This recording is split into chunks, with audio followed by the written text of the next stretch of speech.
Famosos efluvios de los conciertos en China de Jean-Michel Jarre, porque Jean-Michel Jarre es uno de los artistas fundamentales del doble CD, que no se me olvide, lo tengo aquí. Suena así, doble CD. ¿Te regalas uno? Que yo lo tengo. Es que no lo tengo ni yo, o sea que, en fin, vamos a ver, por esto puede haber sangre esta noche. La nave del misterio, doble CD, y vean qué maravillas, por favor, mirad qué maravillas, sentid estas maravillas musicales. Esto lo compuso en el año 82 Jean-Michel Jarre, que fue el primer artista que tocó en China, en la China popular del 82, y yo me imagino a aquellos miles de personas viendo como un arpa láser sonaba al pasar la mano con estos acordes. El mago del misterio también, que habla, por ejemplo, en la entrevista que le hemos hecho sobre extraterrestres, ¿verdad, Diego Marañón? ¿Qué tal, Iker? Buenas noches. Buenas noches, bienvenido. Gracias. Para contarnos Túnel del Tiempo. ¿Qué mejor presentación que esta, con este sonido puramente cósmico? Jean-Michel Jarre, Arpeggiator. Pues eso, 3 y 8 minutos, que sorteamos 4 ejemplares que vamos a dedicar. ¿Te parece, Carmen, todo el equipo? Venga. Diego Marañón incluido, por supuesto. Aquí todos vamos a firmar a los ganadores. Vamos a hacer una cosa importante.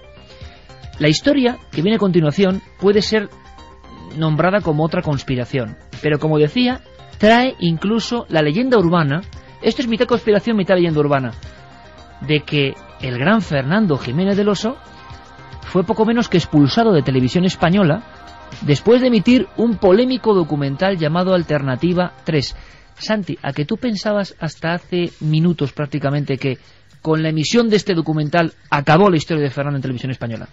Vamos, de hecho, hasta que he leído la documentación que nos ha enviado Diego, con lo cual, tú y yo hemos tenido ocasión de hablar del tema con Fernando Jiménez del Oso, y curiosamente, pues ese dato no nos había llegado. ¿Sabes la cantidad de personas que a mí me han venido en diferentes circunstancias a decirme, oye, cuéntamelo de Alternativa 3, que a tu jefe, cuando yo trabajaba en Enigmas, a tu jefe le echaron? Pero esta gente que con todo su ansia y su emoción te agarra casi de la solapa y te dice, que le echaron. Y bueno, pues un día hay que hablar de Alternativa 3, y tengo por aquí un viejo libraco que se llama Alternativa 3 y que dice: un complot asombroso, sociedad de elegidos en Marte, sigue, sabios de nuestro planeta desaparecen sin dejar rastro, y más, la Tierra está a punto de desaparecer y solo unos pocos elegidos podrán salvarse. ¿Está usted entre ellos? Eran los guionistas de esta extraña broma o realidad. Pura conspiración. La diseccionamos en nuestro túnel del tiempo. Alternativa 3.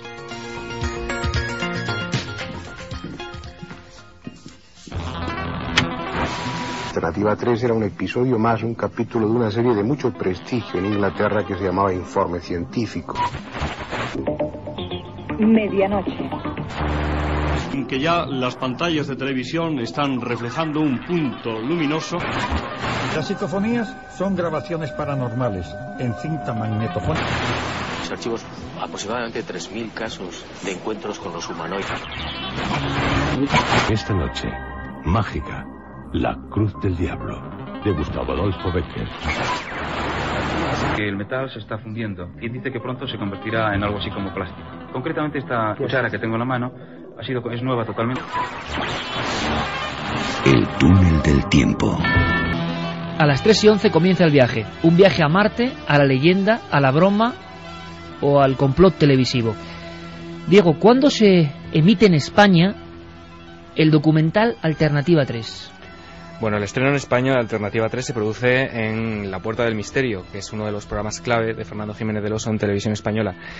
En nuestro país se emite te lo digo, lo tengo aquí apuntado, el 6 de febrero de 1983 a las 8 de la tarde, en la segunda cadena de Televisión Española. Perfecto, ese es el dato, aunque el documental es muy anterior. Sí, el documental es de la productora independiente Anglia, una productora inglesa, y se emitió el 20 de junio de 1977. Fernando lo estuvo buscando durante varios años hasta que por fin logró dar con él, lo dobló y lo emitió en este programa que por aquel entonces emitía contenidos extranjeros, y que hasta hace unos meses antes de Alternativa 3 pues había emitido material propio que habían rodado a lo largo de España. Yo solo pido a toda nuestra audiencia, por favor, como dice bien Santi, la que escucha el programa ahora y que es casi la misma cantidad la que lo escucha después de diferentes partes del mundo. Atención, porque esto yo sé que va a ser un bombazo, porque puede haber algo de verdad. Ese cuidado.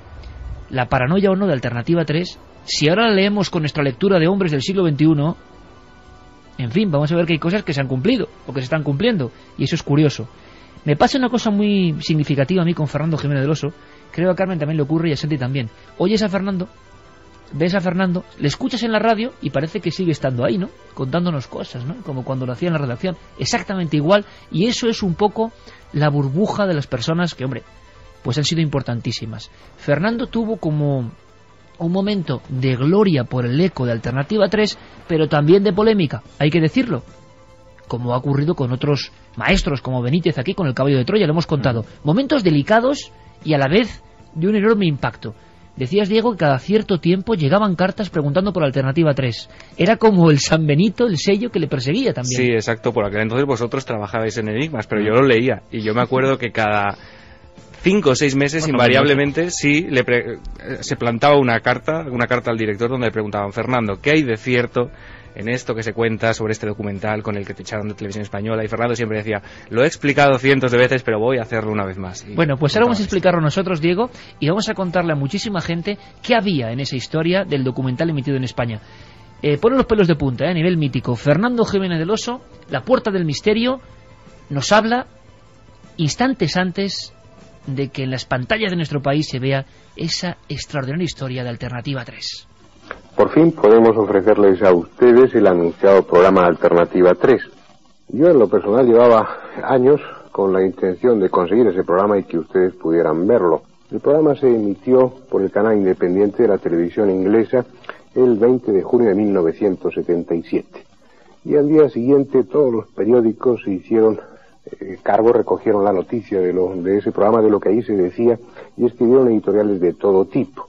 Las centralitas telefónicas de la emisora de televisión se encontraron bloqueadas durante varios días de gente que llamaba, unos alarmados, otros indignados y otros preguntando si aquello era una siniestra broma o era real. Ahí tenemos un dato ya inicial a apuntar. Impacto enorme en la emisión del año 77 en el Reino Unido. Sí, si hace unas semanas hablábamos de la Guerra de los Mundos, yo creo que a nivel televisivo es lo más parecido que se ha emitido desde entonces. O sea, la reacción, quizá no a tan gran escala, pero sí es cierto que la centralita de Anglia TV se colapsó. La cadena se vio obligada, ante tal impacto en el público, a emitir un comunicado asegurando que, bueno, que todo el mundo se lo tomase con cautela. Hay que tener muy en cuenta lo que tú has dicho, la fecha en la que se emitió. Se emitió un 20 de junio, pero claro, ese programa no estaba pensado para emitirse un 20 de junio, estaba pensado para emitirse el 1 de abril. Luego damos más claves, Diego, sí, de por qué estaba adscrito a una fecha concreta, qué sentido tenía esto, y para los que hablan de conspiración y de desinformación, que creen todavía hoy que todo es una gran verdad y que todo esto de intentar echar tierra sobre Alternativa 3 no es más que eso, una maniobra de desinformación. Fernando seguía contando cosas, presentando de forma, en mi opinión, magistral, dejando a la audiencia ahí en suspenso ante los elementos desestabilizadores que venían en el documental que iban a ver a continuación.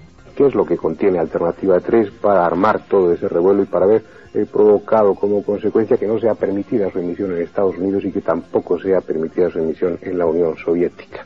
Bien, lo que dicen en Alternativa 3 es muy interesante.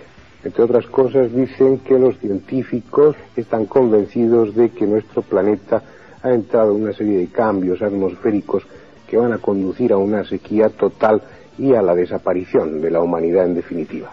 Esto se debería fundamentalmente a esa capa de dióxido de carbono que se está acumulando allá arriba y que está haciendo un efecto de invernadero. Una vez convencidas las autoridades científicas de esta realidad más o menos inminente, plantearon alternativas. ¿Qué se podía hacer? Que es tratar de llevar a esa humanidad, aparte de esta humanidad, lejos del planeta, a otro planeta, ni más ni menos.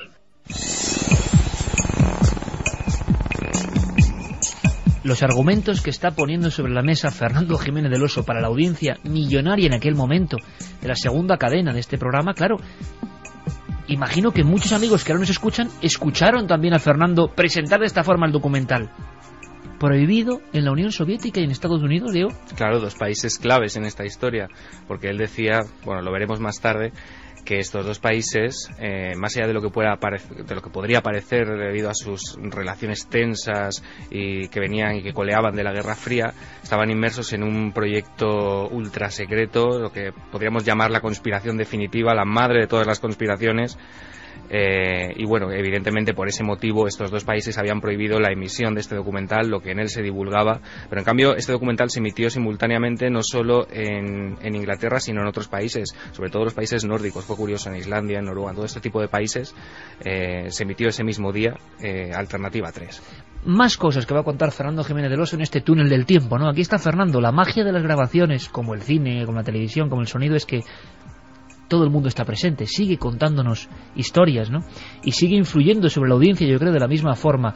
Pido, por favor, líneas de contacto, Carmen, para que nadie se olvide, porque sé que va a haber muchos amigos y amigas que hablen de Alternativa 3. Vamos a repetir esas vías de contacto. 27699, palabra clave milenio, espacio, vuestros mensajes, milenio3 con número, @cadenaser.com y www.cadenaser.com, que vamos subiendo los mensajes segundo a segundo, Iker. Y el regalo, 4 de esos packs que viene CD y también un libreto con toda la historia de las canciones de Milenio 3 y Cuarto Milenio. Bueno, pues Fernando nos da más datos para el estremecimiento global. Había víctimas a raíz de la emisión y elaboración de este reportaje llamado Alternativa 3. Algunos de los testigos ya no están, como el astronauta Brodin, que murió en el año 1978, se suicidó, y es una de esas muertes extrañas que también rodean a todo ese tema de Alternativa 3. Por ejemplo, Valentine, que era un astrónomo, murió en unas circunstancias muy misteriosas, ni más ni menos que fue objeto de una cremación espontánea. Tuvo un accidente de coche y su cuerpo se quemó, literalmente se achicharró, apenas quedaron cenizas, mientras que sus ropas estaban ligeramente chamuscadas. Esa combustión espontánea sucede de vez en cuando, es como algo parecido a lo que sucede en un horno de microondas. Ustedes meten un pollo envuelto en algo, el pollo se cuece y sin embargo la envoltura permanece casi fría. Algo parecido es lo que le sucedió a Valentine, algo desde luego muy extraño. Y este Valentine fue el que proporcionó de una manera indirecta a los que realizaban el programa Alternativa 3 una cinta de vídeo sustraída a la NASA en la que se demuestra que rusos y americanos estuvieron en Marte nada más y nada menos que en 1962.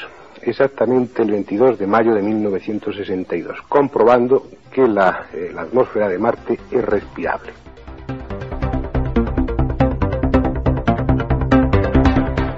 Estamos ya inmersos en el sonido de la conspiración pura y dura. Fernando Jiménez del Oso ya ha contado una serie de cosas que me estoy imaginando. Estoy viendo a la audiencia delante de la televisión. ¿Qué demonios vamos a ver ahora? Datos que yo creo que antes de desvelar si eran verdad o no, Diego, ¿por qué no vamos viendo un poco el documental? Y luego vamos explicando toda la realidad. Me parece perfecto. Empezamos viendo Alternativa 3, viéndolo con los ojos de la radio.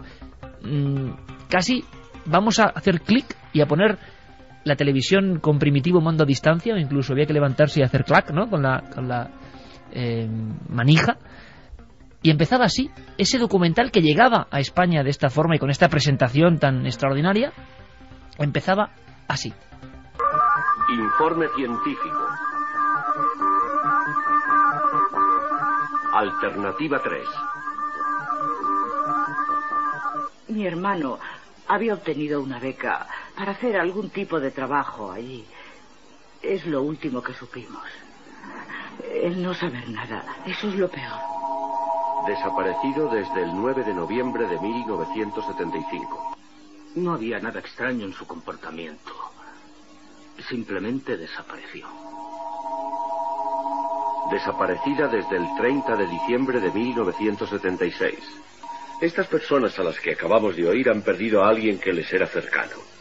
Perdidos en misteriosas circunstancias. Desapariciones súbitas e inexplicables sin dejar rastro.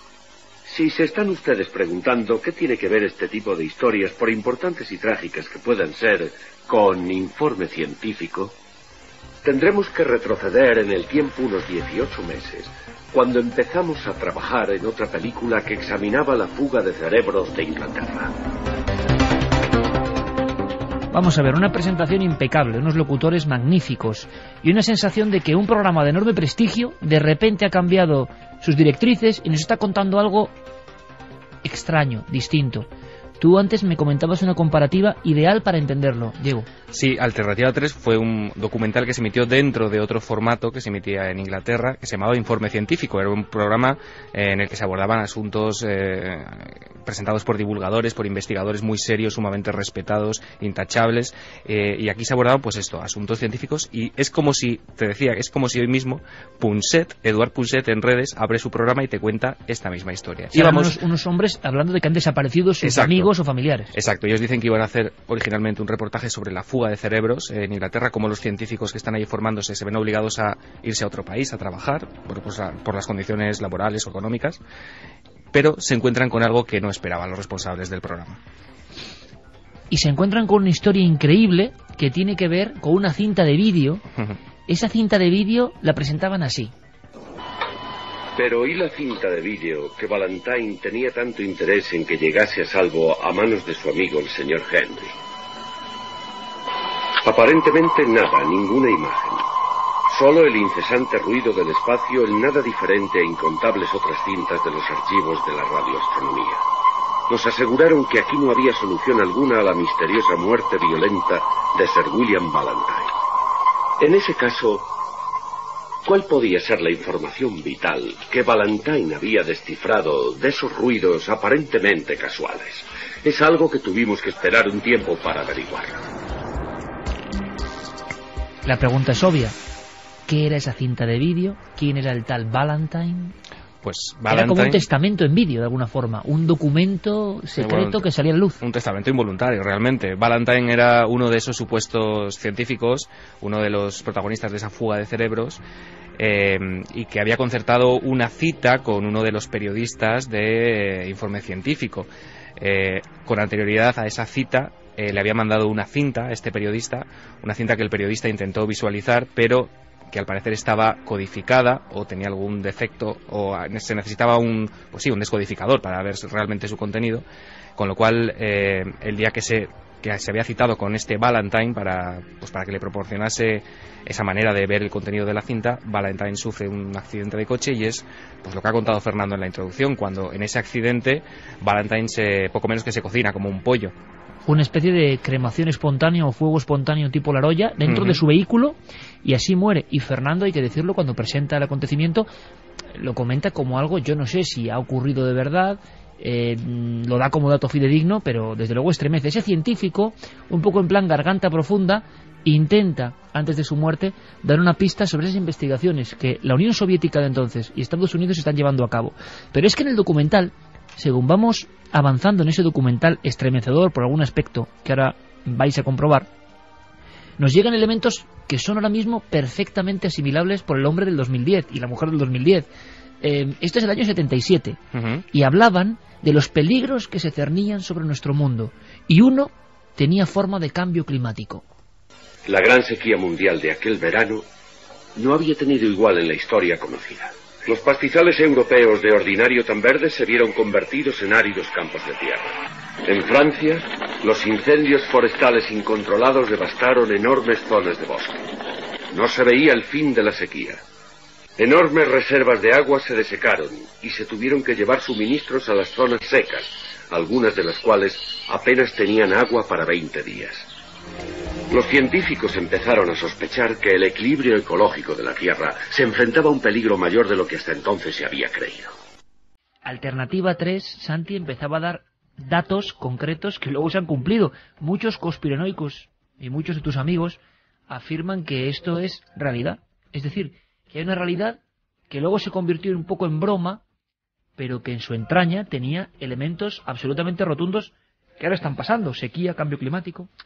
Hombre, de hecho, muchos de los, digamos, pesos pesados de la conspiranoia mundial, estoy pensando ahora mismo en Milton Cooper, por ejemplo, a pesar de todos los desmentidos, a pesar de todos los pesares, siempre sostuvieron que lo que había detrás de Alternativa 3 era 100% real, y que, bueno, esto había sido una especie de forma velada de revelar una verdad profunda. Y es que la verdad es que estamos hablando de los años 70, del 77, y se está hablando de cosas que a día de hoy estamos sufriendo. Superpoblación, problemas económicos, hambre y sobre todo algo que en aquel momento era una sombra, yo creo que imprevisible, el cambio climático. Se habla del efecto invernadero, se habla incluso de... O sea, ahí Alternativa 3 acierta. Sí, de hecho, la Alternativa 1 era precisamente intentar hacer una serie de explosiones nucleares en la atmósfera para abrir un agujero como el de la capa de ozono, curiosamente, y que se disipase parte del calor del efecto invernadero. Realmente problemas que ahora mismo están vigentes se planteaban hace 30 años. ¿Y la 2 cuál era? La 2 en concreto era generar para una élite una serie de refugios subterráneos de inmensas ciudades donde los privilegiados pudieran sobrevivir y dejarnos al resto en la superficie para que nos las apañásemos con todos esos problemas como pudiéramos. X cientos o miles de años después, esos intraterrestres podrían salir, que habrían vivido con absoluta comodidad en ese retiro, podrían salir y repoblar la Tierra. Esa también se desechó por los grandes mandatarios, y entonces llegó la Alternativa 3. Sin decir en ningún momento que es ni verdadero ni cierto, simplemente exponiendo el documental en el reporte de informe científico. Y además, Diego, se emitían estas imágenes de cambio climático con imágenes muy potentes, con elementos e informaciones como que llegaban al cerebro, a lo más hondo, ¿no? Totalmente apocalípticas. Era como una especie de tráiler de lo más horrible que uno pudiera imaginar, de volcanes en erupción, incendios devastadores, animales muertos y casi momificados en mitad del desierto, y desde luego que sí que impactaba, sobre todo en aquella época donde la gente no estaba tan acostumbrada quizá como estamos nosotros hoy en día a ver esas imágenes. Y se daban unas claves como superpoblación de la Tierra, cambio climático, escasez de los recursos, contaminación, o sea, todo lo que ha pasado ahora. Sí, en ese sentido el documental era totalmente visionario, o sea, acertó de pleno. En ese sentido no hay nada reprochable. Y luego hay testimonios. Sí. Estos investigadores de reporte científico logran contactar con personas que dan su opinión desde dentro, incluso astronautas. Sí, astronautas, o lo que se supone que son astronautas. Uno de ellos, el astronauta al que recurren para confirmar las sospechas, en este caso del equipo, es Bob Grodin, que ellos presentan como integrante de uno de los proyectos del Apolo.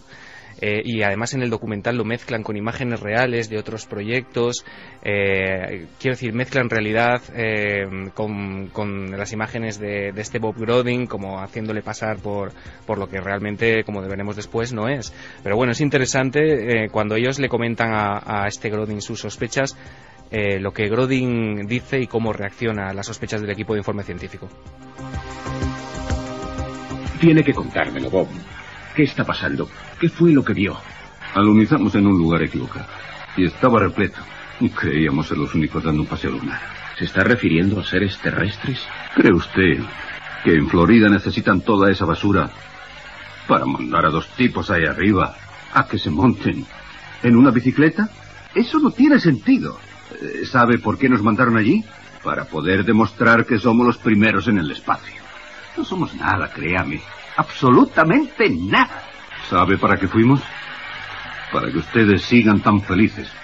Para que la gente deje de hacerse preguntas acerca de lo que está pasando de verdad ahí arriba. Bueno, se acabó. Fin de la historia. Este es el final.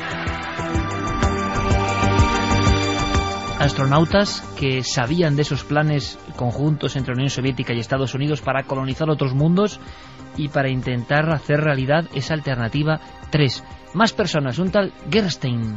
Sí, Gerstein era uno de los doctores, uno de los científicos que inicialmente, cuando los responsables de informe científico contactaron con él, se negó a darles demasiada información. Les habló de 3 alternativas en caso de que la situación en el planeta llegase hasta cierto punto, pero cuando ellos le preguntan ¿nos puede contar algo más?, él responde que no. Al cabo de un tiempo, de unas semanas, el equipo de informe científico vuelve, apoyado por la cantidad de sospechas y ya casi podríamos decir que evidencias. Le requieren un testimonio con mayor peso, le requieren quieren que les cuente realmente qué es lo que sabe, y Gerstein accede a hablar. Digamos que ya tira de la manta porque se da cuenta de que la gente de informe científico pues ha descubierto la madre de las conspiraciones. Cuando volvimos a Cambridge y le presentamos al doctor Gerstein la información que habíamos obtenido hasta entonces, accedió por fin a dejarse entrevistar acerca de la alternativa 3. En la conferencia de Huntsville acordamos que no se podía hacer nada por frenar el avance demográfico ni evitar el agotamiento de las reservas alimenticias de la Tierra. Alternativa 3 era una opción mucho más limitada. Era un intento de asegurar que al menos algunos seres humanos pudieran sobrevivir a la hecatombe final. Éramos teóricos, no técnicos, pero estábamos hablando de un tipo de viaje espacial que hasta entonces era patrimonio de la ciencia ficción. ¿Se refiere a ir a colonizar algún otro planeta?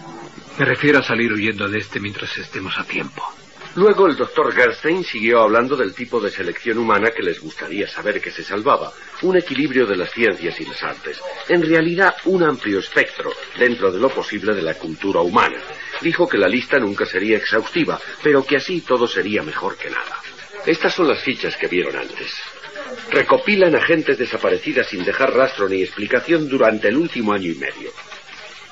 En otros países tienen listas parecidas. En todas ellas hay seres pertenecientes al tipo de selección que Gerstein describió. Todos con buena salud y de menos de 55 años. Pero ¿a dónde han ido?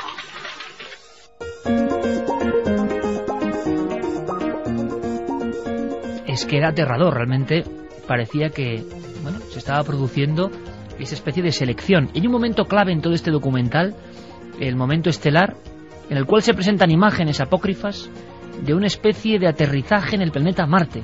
Sí, de un aterrizaje que ellos sitúan en el año 1962, además le dan cierta fiabilidad. Bueno, hay que decir que la alternativa 3, no sé si ha quedado claro a la gente que nos está escuchando, es formar, dar un segundo salto infinito, precisamente.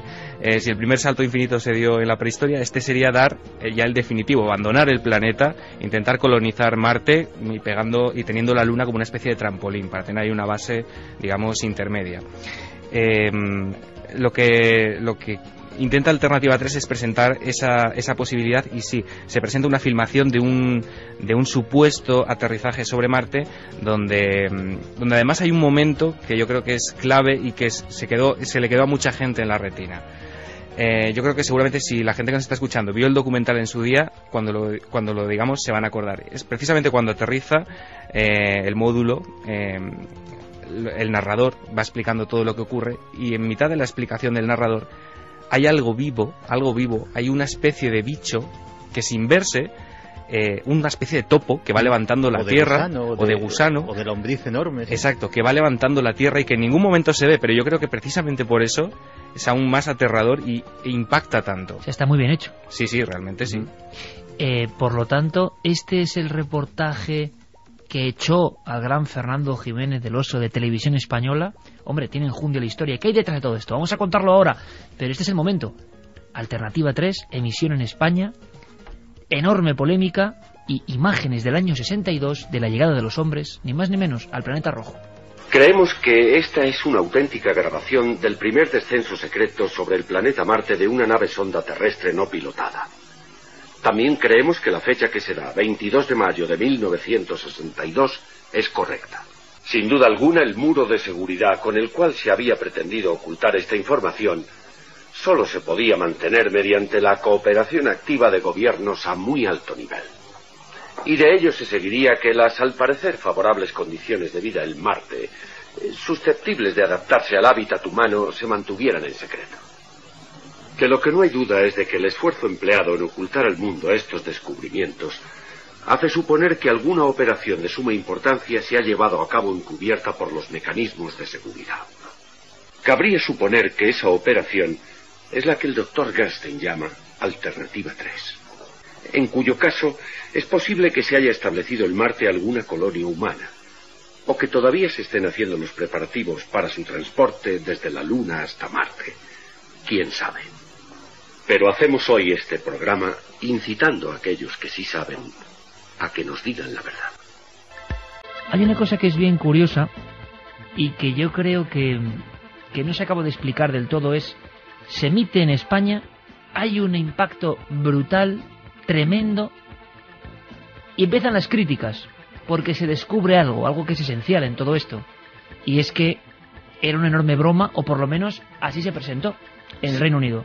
Sí, desde luego, y no había lugar a la duda porque en los propios créditos del documental aparecían reflejados los personajes y el actor que los interpretaba, con lo cual ni había Bob Groening, ni había astronauta Bob Groening, ni había Dr. Gerstein, todos ellos eran actores en su mayoría secundarios que habían participado pues como secundarios también en películas como pues El hombre que sabía demasiado, La reina de África, clásicos de este tipo. Y al final de todos los créditos, cuando se llega al último segundo, aparece la fecha real en la que ese programa debería haber sido emitido en Inglaterra, que no era el 20 de junio como realmente se emitió, sino era el 1 de abril. A lo mejor la gente que no esté muy familiarizada con la cultura anglosajona dice, bueno, ¿qué más da? Lo curioso es que el 1 de abril en la cultura anglosajona es el equivalente a nuestro Día de los Inocentes, es el April Fool's Day, con lo cual no queda lugar a dudas que Alternativa 3 había sido una gran broma que el equipo de informe científico había querido gastar a esa audiencia, porque en efecto sí que ese programa había sido concebido como el final de la serie. Pero hay algo aquí que no encaja del todo. Menuda broma en un programa científico, y segundo, ¿quién es el programador televisivo que, sabiendo que eso es una enorme broma y lo que puede provocar, va y lo cambia de fecha? O sea, es que es algo tan absolutamente extraordinario. Ese programador de televisión, que también son, ¿no?, una especie bien curiosa, cambió las cosas y de repente luego, pues fue el generador de la conspiración. No, realmente parece ser que por razones que no están aclaradas, ese día no hubo emisión de informe científico. Y entonces, pues evidentemente la programación siguió a la semana siguiente, tal cual, y cuando acabó la temporada dijeron, tenemos un programa colgando. Y tú y yo sabemos cómo se las gastan en la televisión. Dijeron, antes de guardárnoslo, lo emitimos el día que sea. Y así pasó lo que pasó. Pero vamos a ver, vayamos al meollo. Por cierto, ¿hay gente que recuerda haber visto Alternativa 3 en vivo, Carmen? Pues no.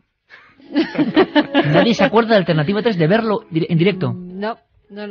Madre mía, eso sí me extraña. Lo han visto a través de internet ya. Claro, o sea, ya están en la época digital, pero no recuerdan aquel impacto. Viendo, no. Pues fíjate, yo echo de menos al señor que se enganchó de las solapas y me decía, ¿le han echado? Bueno, ¿le han echado o no le han echado? ¿Qué pasó con Fernando? Versión oficial de la leyenda urbana. Santi, ultra conocida. De repente, toda esa obra con enorme audiencia de Fernando Jiménez del Oso que se trunca por emitir Alternativa 3. ¿De dónde surge eso? Pues realmente no lo sé, porque el propio Fernando, lo que me contó a mí y lo que aclaraba a todo el mundo que le preguntaba, es que efectivamente, y ahora veremos que a lo mejor no están así, efectivamente coincidió con el final del programa, pero que en absoluto había tenido nada que ver. De hecho, incluso podía haberlo tomado como la misma broma de decir, bueno, pues acabamos la emisión de La Puerta del Misterio pues con esto, que es más o menos algo ligero, por decirlo de alguna manera, ¿no? Pero desde luego no sé de dónde salió la historia de que le habían destituido fulminantemente por poner en antena eso. Fernando Jiménez del Oso sabía que era una broma, pero en la presentación, bueno, yo lo pregunto, no lo sé, en la presentación del documental en ningún momento habla de que eso sea una broma. Ha llegado un punto en el que dudo que Fernando lo supiera. Yo creo que Fernando hizo la introducción también amparado en la publicación de ese libro que tú comentabas antes, ¿no? Que lo publicaron los guionistas, el director de Alternativa 3, y en el que se ahondaba todavía más en esa teoría de la conspiración, se daban más datos y se presentaba realmente el documental y la teoría como real. A mí me extraña que Fernando realmente, sabiendo que era una broma, no dijese nada, aunque quién sabe. Yo no Luego lo sé. siempre le preguntaban, y aquí tenemos un corte de un programa absolutamente mítico y legendario, Mitchell Casas. O sea, Mitchell Casas es decir, leyenda pura y dura de la televisión, el pentáculo. Atención a mi amigo Mitchell, porque Mitchell, lo siento, pero un día, lo siento no, porque realmente es un homenaje, sabes que tenemos mucho cariño, pero vamos a hacer un túnel del tiempo totalmente centrado en el pentáculo, porque hay un momento en el pentáculo que esto no es para hoy, pero se superan todas las cotas de fuerza televisiva, que es la famosa pelea. Cuando se dan, ¿no? Sí, la famosa pelea, que si queréis luego lo contamos, la famosa pelea con Pruden Muguruza por en medio. Sí. Pero Pruden Muguruza haciendo gestos tipo Karate Kimura, intentando apartar a dos videntes que se están golpeando, Ricard Bru con una vasija así. Dos cámaras soltando las cámaras. El momento en el que el cámara deja la única cámara y sale corriendo a meterse en esa especie de pressing catch en mitad de la Euskal Televista, es algo de tal fuerza. Yo sé que Mitchell lo va a entender. Es que es un momento que existe y que es tremendo, y que todos los que trabajamos en la televisión sabemos que puede pasar cualquier cosa en cualquier momento. Pero esto no quita para que el Pentáculo fuese durante un lustro un programa maravilloso en radio, en televisión, una labor increíble. Y Mitchell llevó a todos los grandes expertos. Por fortuna no tuvo trifulca ese día, pero estaba Fernando Jiménez del Oso. ¿Y qué le pregunta? Evidentemente, por Alternativa 3. Fernando, a nivel personal, porque claro, es muy difícil poder demostrar absolutamente nada, pero ¿tú crees que es posible que toda esta historia haya sido cierta y que hayan estado los americanos y los rusos ya en el año 1962 en Marte? A mí se me hace muy cuesta arriba creerlo. De hecho, ese documental, ese docudrama, en un principio cuando hice la presentación de él, basándome en los datos que figuraban en otro libro con el mismo título, escrito por parte de los que habían escrito el programa de televisión, pues se hablaba de él como un docudrama, es decir, como actores representando a personajes reales. Luego, después de aquello, y en vista de la polémica que se desató, la investigación nos llevó a comprobar que no, esos personajes tampoco existían, que aquello era una ficción, por lo menos en su aspecto formal. Que realmente existiera esa tercera alternativa y que los que hacían la serie Informe Científico, que era una serie bastante rigurosa por lo que yo supe, hubieran utilizado ese vehículo de la ficción para contar una historia que en parte era verdad, pues es posible. Oye, Fernando lo dejaba ahí en el aire, pues 7 años después. Es que el libro en sí mismo es otra pieza importante. Ahí está. Porque los editores y los autores ganaron importante dinero de lo que se convirtió en un bestseller mundial. Pero es que ellos admitían que el guión era una ficción, pero que escondía unas verdades que ahora denunciaban. Efectivamente, es decir, le daban una vuelta de tuerca más al asunto y decían que, bueno, ellos efectivamente habían elaborado una obra de ficción, pero basándose en una realidad que documentaban o intentaban documentar en este libro. Y la verdad es que yo, fíjate que tuve ocasión de releerlo hace muy poco, porque algo hablamos de Alternativa 3 en Cuarto Milenio, y fue cuando pues tuve ocasión de volver a ver el programa, releer el libro, y la verdad es que el libro, así como 30 años después, da como un poco de repeluco, porque no solo el cambio climático, es que, por ejemplo, acierta. Agua en Marte. O sea, ¿hace cuánto sabemos que hay agua en Marte? Y lo dicen ahí. Y lo dicen ahí. Oye, cuidado con Alternativa 3, ¿eh? A ver si va a ser un libro profético y tiene algo de razón Watkins, Ambrose y Miles. Por cierto, Diego, no acabó la serie, por tanto, ¿de dónde nacería esa especie de leyenda urbana sobre el final del programa de misterio que veían todos los españoles? Pues no lo sé, el propio Fernando lo confirmó en alguna ocasión en este aspecto. Yo comprobé buscando... O sea, Fernando llegó a decir que realmente acabó la serie con Alternativa 3. Sí, yo he estado buscando. Yo, como no tengo otra cosa que hacer, la gente dirá, este hombre... Pero bueno, yo he estado mirando parrillas televisivas, me he metido en hemerotecas... Bueno, la has traído aquí, de la BBC directamente, como te he ¿no? dicho, se emitió el 6 de febrero del 83. Y, por ejemplo, Fernando, muchos años después, yo cuando estudiaba, yo recuerdo que un día leí una contestación a una lectora en Enigmas, en el que él dice, efectivamente, el final coincidió con la serie... pero realmente no provocó ese final, sino que ya estaba pactado con Televisión Española.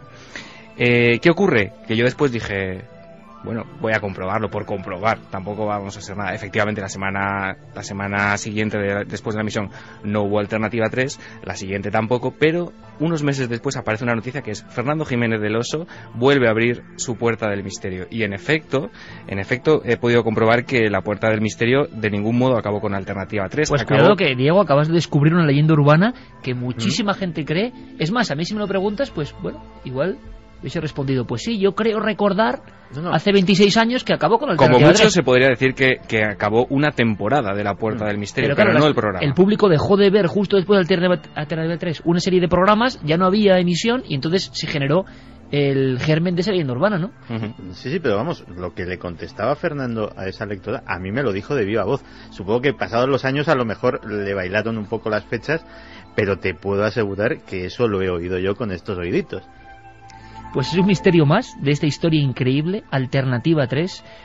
¿Se sabe algo de los autores de esta historia? ¿Acabó aquí todo su No, trayecto? los autores, tú decías antes que ganaron mucho dinero y siguen ganándolo. Alternativa 3 salió en DVD en 2007. Por cierto, que los originales, el máster original de la grabación se ha perdido. El máster que utilizaron para hacer el DVD procede de la grabación personal de uno de ellos. ¿Se perdió todo? Sí, en un incendio, se supone. Los documentos legales de contratos de producción, todo este tema de Alternativa 3 han desaparecido y lo único que se conserva es ese DVD que salió en 2007 en Inglaterra, que no conserva el audio original, por eso los documentos que se han emitido hoy tienen ese sonido un poco de VHS antiquísimo.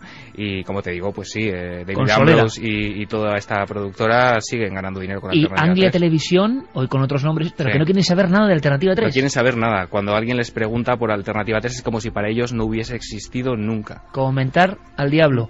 Diego Marañón, muchísimas gracias. Aquí en vivo, en Milenio 3. A vosotros, un placer. Ahora vamos con nuestros oyentes, por supuesto, y con el sorteo de este doble CD que ha salido esta semana a la venta, con muchas de las músicas que está poniendo ahora mismo Noel de fondo. Pero ha ocurrido algo. La primera noticia me la enviaba Guillermo León. Al parecer en Estados Unidos un estudio muy interesante sobre la, vamos a decir, parapsicología o percepción extrasensorial o adelantarse al futuro. Bueno, en fin, es un tema tan complejo que iremos desbrozándolo, pero tenemos ya al corresponsal de la cadena SER en Estados Unidos, Javier del Pino, que hace una recopilación de información. Yo creo que es sorprendente para reflexionar. Es un experimento que para unos está al borde de la ficción, para otros es pura ciencia. Se trata del estudio de los llamados fenómenos PSI, una categoría de la parapsicología que engloba situaciones relativamente frecuentes y frecuentemente inexplicables, como la telepatía, la clarividencia, la premonición y sobre todo la precognición, la capacidad de saber con antelación lo que va a ocurrir en el futuro. El estudio ha sido publicado en la revista de la Asociación de Psicología Social de Estados Unidos. Según el experimento del doctor Daryl Bem, todos poseemos esa capacidad de la precognición. Todos somos, en teoría, capaces de adelantar hechos que van a ocurrir en el futuro, pero unos han desarrollado esa capacidad más que otros. Su trabajo está basado en pruebas que datan del año 1931 en la Universidad de Duke, con el psicólogo Joseph Rhine. Con una baraja que contenía solamente 5 cartas distintas, se le pedía a un grupo de individuos que anticiparan qué carta iba a salir. Después de hacerlo cientos de veces, el porcentaje de aciertos estaba exactamente en el 20%, que es justo el porcentaje que marcan las leyes aleatorias de las matemáticas. Sin embargo, había un individuo llamado Adam Linsmeyer que siempre acertaba al menos en el 50% de las ocasiones, y en una de las pruebas fue capaz de acertar correctamente la carta 9 veces seguidas. Las posibilidades matemáticas reales de que eso ocurra son de 1 entre 2 millones. Días después de terminar el experimento, y para asegurarse de que no había truco, el doctor Rhine le pidió de manera imprevista en su coche que lo intentara de nuevo. Linsmeyer adivinó en esa ocasión 15 cartas seguidas. La posibilidad matemática de que eso ocurra de manera casual es de 1 entre 30.000 millones, lo cual demuestra que al menos ese hombre tenía una facultad extraña pero demostrable para adelantar el futuro. Lo que ha hecho ahora el doctor Daryl Bem es realizar experimentos similares de manera aleatoria y ha demostrado que el porcentaje de precognición es del 53%. Si los resultados fueran casuales, tendrían que ser exactamente del 50%. Un 3% de diferencia puede no parecer mucho, pero demuestra que determinadas personas tienen una capacidad innata para anticipar hechos que todavía no han ocurrido. Más del 50% de nuestros oyentes que han votado en esta encuesta han tenido algún tipo de fenómeno que no han podido explicar. Bueno, pues yo creo que es un elemento interesantísimo. Hoy hemos tenido aquí unos buenos amigos que vienen de la página de Foros del Misterio. Por ahí está nuestro amigo Félix Redondo. Félix, ¿cómo estás? Está ahí de fondo. Vienéis de Toledo, de ese congreso que se ha efectuado allí con un montón de amigos y de investigadores del misterio. Bueno, Vaya Nacho Ares ha estado ahí, Nacho ahí. Nacho que está que se sale el hombre, en la televisión también. No para. Y ha merecido la pena la experiencia de estar aquí en Milenio un día completo de misterio. ¿Cómo aguantan? Es increíble. Pues toda la suerte para ese foro, para Foros del Misterio, y tantos amigos que en toda la red difunden, por ejemplo, el mensaje de Milenio 3 y de otros programas amigos. Y que difunden también estas músicas en muchas ocasiones. Y yo quería dar las gracias a toda esa gente que ha entrado en mi blog, en la nave de la moda. Lo tuyo es tremendo. Ya. Santi, ¿tú sigues sin web? Yo sigo sin web. Bueno, esto no puede ser. Hay que hacer una web con temas como los que tú cuentas siempre, hazte conspiración. Hazte un blog, que lo haces tú mismo, muy facilito. De verdad, que muchísimas gracias, que Sí, muchas porque gracias a la espectacular, gente, porque la acogida ha sido espectacular y que muchas gracias por seguirme. Y Diego Marañón también en un sinfín de sitios, en un sinfín de foros, en Foros del Misterio también. Ahí estamos. Y gracias porque tú me dabas algunos datos, que yo no voy a repetir aquí, pero bueno, es tan impresionante el afecto que sentimos en el lado de lo digital. Diego, Félix, ambos cabezas visibles, ¿no?, de ese foro, y en muchos más que hay, de amigos, de milenarios, de un montón de foros. Es increíble los datos que nos llegan de las plataformas de descarga de este programa. Humildemente, solo queremos pasar un buen rato, aprender cosas y vivir la emoción, a veces mejor, a veces peor, de esa cosa maravillosa que es el misterio de la radio. Gracias por estar aquí. Un placer. Feliz regreso. Gracias. Diego, gracias por estar con nosotros. Fermín, Noel, todos los compañeros, muchísimas gracias. Carlos Largo, compañero, gracias por el trabajo especial de esta semana. Santi, nos vemos en 7 días. Y mañana en la tele. Nos vemos mañana en la tele. Mañana con una historia muy bonita, Mañana... Juanelo Turriano, entre otros. Sí, y además voy a enseñar unas imágenes raras, pero no como las que vemos siempre en el programa. Sí, pero no lo digas. No lo digo. Mañana en 7 días aquí, mañana en la tele, en 7 días en la radio. Nuestra investigación prosigue. Y en estas fechas, pues sí, está bien, un poquito de alegría para todo el mundo, que la cosa está muy apretada. Y muchos besos para toda la gente que está en los hospitales, tanto los enfermos como la gente que trabaja para ellos. Y la gente están que cuidando, y nos encontramos mucha gente que le está pasando y que sin embargo tienen la radio como vehículo de amistad y que están esforzándose. Hemos tenido algún ejemplo interesante de esfuerzo ante la incertidumbre que vivimos. Ánimo, alegría, feliz semana. 3 y 6 minutos, gracias por viajar con nosotros, gracias una vez más, tenemos que repetirlo, eso es bueno, como un avión, un gigantesco Boeing que lleva 750.000 amigos, 50.000 almas que ahora mismo sobrevuelan, y nunca mejor dicho, algunos parajes montañosos, porque vamos en busca de un viejo misterio. Hoy es un día idóneo para hablar de aviones, con todo el increíble dilema que se vive en el cielo español y mundial. Habrá gente que no le gustará nada. La gente que ha estado ahí en el aeropuerto pues sí, esperando pero horas y horas y horas con los niños pequeños y con todo. Pero dentro de los aviones han ocurrido muchos misterios. ¿Os acordáis del caso terrible, quizá muchos los más jóvenes no, del tiempo perdido en el vuelo, por ejemplo, Bilbao-Santander? Y no me refiero a tiempo perdido de retrasos lógicos o aviones que salen y llegan no a su hora, sino cosas mucho más raras. Ahora que se cumplen 65 años de la historia del vuelo 19, aquella historia que fue el primer eslabón del mito o no del Triángulo de las Bermudas. Dentro de los aviones de pasajeros, ocurren cosas extraordinarias en ocasiones que tienen que ver con el misterio. Se ha hablado de apariciones, se ha hablado de fenómenos extraños, se ha hablado de visiones. Y vamos a ir a contaros algo que acaba de ocurrir, porque si algo de alguna forma os muestra la directriz de este programa es que nos hemos basado en la pura y dura actualidad. Unos compañeros, investigadores, divulgadores, escritor, Carlos Gutiérrez, ha tenido una curiosa sorpresa. El nombre es, y vamos a explicar un poquito antes de conectar con él, Espectro de Brocken. Cuenta la historia, la vieja historia, cómo unos montañeros, llegando a las cimas de unas montañas tremendas en el corazón de Alemania, vieron un increíble fenómeno, un espectro, una figura delgada, una figura que tenía los brazos en cruz, que parecía un gigante y que emitía una serie de rayos, una especie de corona o gloria, dijeron, y que se les aproximaba poco a poco. Terror y visión de algo que parecía el otro mundo. A partir de ahí, de la explicación de ese fenómeno, se gesta este término que a los amantes del misterio siempre nos ha apasionado, porque es sonoro, ¿verdad? Espectro de Brocken. Con una historia de montaña empieza esto, Javier. Con visiones en la montaña, hemos hablado alguna vez de ellas, pero es como si uno se encontrase con un jaibito, una sombra de esas egipcias que le mira y que está envuelta de luminosidad, que no tiene cara, y que si nos fijamos muy bien, hará el mismo movimiento que hacemos nosotros, ¿no?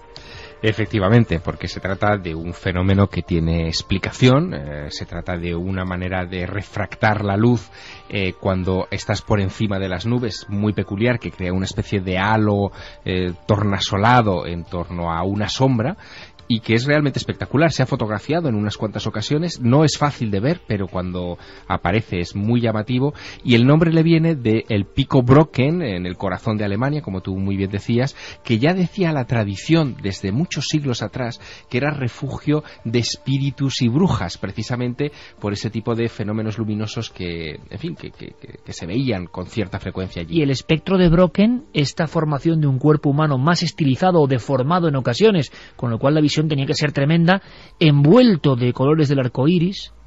Estoy pensando yo ahora, Javier, quizá ha provocado a lo largo de la historia en la antigüedad visiones extrañas. Imaginamos en la prehistoria, en esas montañas de Alemania nevadas, a los pobladores o incluso a los neandertales que dominaban Europa, viendo cómo al producirse el espectro de Brocken aparecía casi una entidad demoníaca o divina. Piensa que, por ejemplo, en China, en las montañas de China, en el corazón de ese gigantesco país y tan poco conocido en Occidente, en realidad, lo llamaban la luz de Buda. Es decir, que ya se la divinizaba de alguna manera o se la vinculaba a algo espiritual. Es lógico. Cualquiera que en estos momentos tenga acceso a Internet y se atreva y busque espectro de Brocken y vea las imágenes que surgen, le va a dar inmediatamente esa sensación espiritual, etérea, que transmiten esas luces en las nubes. Vamos a hacer una cosa. Quizá algún amigo en las vías de contacto que tenemos, gracias por todos los mensajes con palabras cariñosas, que luego, bueno, pues igual leemos alguno porque nos da un poco de rubor también, pero con palabras llenas de auténtico entusiasmo, ¿no? Nos gusta compartirlo con vosotros por estos datos y por esta comunión, ¿no? Porque ya no es que haya que celebrar datos, hay que celebrar el tiempo que llevamos juntos, vagando o volando, como estamos ahora mismo. Bueno, sentaos, vais en primera, amigos, todos los que estéis al otro lado vais en primera ahora mismo, reclinar el asiento, contemplar la ventana, el pequeño ventanuco, e imaginad algo que puede ser tan raro como un fenómeno ovni, sinceramente. Y es que hay fenómenos, si bien lo sabe Javier, que a veces han aparecido en los catálogos explicando ciertos misterios y de cuya existencia se ha dudado por las poquísimas fotografías que había. Rayos globulares, vórtices de plasma, fenómenos que son como la otra cara de la naturaleza que a veces irrumpe y que son un misterio. Difícil cazarlos. Ahora, sí, tenemos un cazador con suerte. Carlos Gutiérrez Tutor, en un vuelo procedente de Marrakech, hace muy pocas fechas se ha encontrado cara a cara con el espectro de Brocken. Y además, lo ha fotografiado. En Más Allá hay una pequeña crónica con el documento gráfico. Eso es como cazar un ovni casi, o más difícil. Que nos lo cuente él. Empezamos el vuelo. Carlos Gutiérrez, buenas noches. Hola, buenas noches, Iker. Carlos, vuelo, cuéntanos, ponnos en situación. Nos sentamos contigo en lo que es el trayecto. ¿A dónde ibais? ¿Ibas con tu compañera, con Olga? ¿Y qué ocurría ahí? Bueno, pues volvíamos de un viaje de Marrakech y ya volvíamos hacia tierras catalanas, y a eso de las 8:20 de la tarde, pues antes de mitad de trayecto, algunos pasajeros pudimos observar a través de la ventanilla pues un fenómeno que a priori, como bien dices, puede parecer extraño, y de hecho lo es, porque es muy poco frecuente y es realmente espectacular. Lo que pudimos ver es una aureola luminosa, multicolor, de los colores del arco iris, y dentro de esa aureola una forma. Y esa forma, si uno se fijaba bien, porque se iba transformando un poquito, era la silueta del avión, del mismo avión en el que nos encontramos. Entonces aquello causó pues un poquito llamó la atención de algunos pasajeros, e incluso algunos nadie sabía de qué se trataba aquello, ¿no? Claro, Olga y yo, como estudiosos de fenómeno ovni, como sabes, pues siempre tenemos que conocer, en nuestra obligación, algunos fenómenos atmosféricos que, si bien son poco frecuentes, no tienen nada de paranormal. Y en este caso se trataba del espectro de Brocken, que recibe este nombre porque, como bien dices, muchos montañeros de estas montañas, de las montañas Harz, que están al norte de Alemania, vieron hace años este efecto y lo asociaron primeramente a fantasmas. Pues esto que estábamos viendo en el avión lo veíamos por primera vez en vivo, porque ya habíamos visto fotografías. Se trataba del espectro de Brocken, que pudimos ver durante aproximadamente un minuto, tomar fotografías y disfrutar, porque no se puede decir de otra manera, disfrutar de este fenómeno natural que acompañaba al avión. Es decir, seguía es como si estuviera pegado al avión. Estaba estático, pero quiere decir que estaba acompañando en la atmósfera al avión, ¿no? Primero se veía poco siluetado el avión, después bastante siluetado, y al final desapareció la silueta y se quedó solo la aureola o gloria, que es como se le llama técnicamente a este anillo, a esta circunferencia que está alrededor de la silueta. Claro, solo era observable desde un lado del avión, lógicamente desde el otro, los que estaban en el otro ala, digamos, no. Y en el extremo del avión donde era visible, no todos, lógicamente, pues lo estaban viendo. Algunos estaban con las ventanillas bajadas y dormían, etcétera. Y duró solo un minuto, pero los pasajeros que estaban cerca de nosotros y que pudieron contemplar el fenómeno, todos se quedaron extrañados porque no sabían de qué se trataba. Y bueno, tuvimos que decirles que en efecto eso se trataba del espectro de Brocken, y hasta supimos dar una explicación porque la teníamos fresca en la memoria, porque explicamos un caso no hacía mucho tiempo reflejado en el libro La Guía Misteriosa de Aragón, que escribí hace poquito tiempo. Uno de los casos más conocidos en Aragón de fantasmas al aire libre, en Huesca, pues lo explicamos precisamente en el libro mediante el espectro de Brocken. Por lo tanto, lo teníamos bastante fresco y pudimos explicar a estos pasajeros de qué se trataba.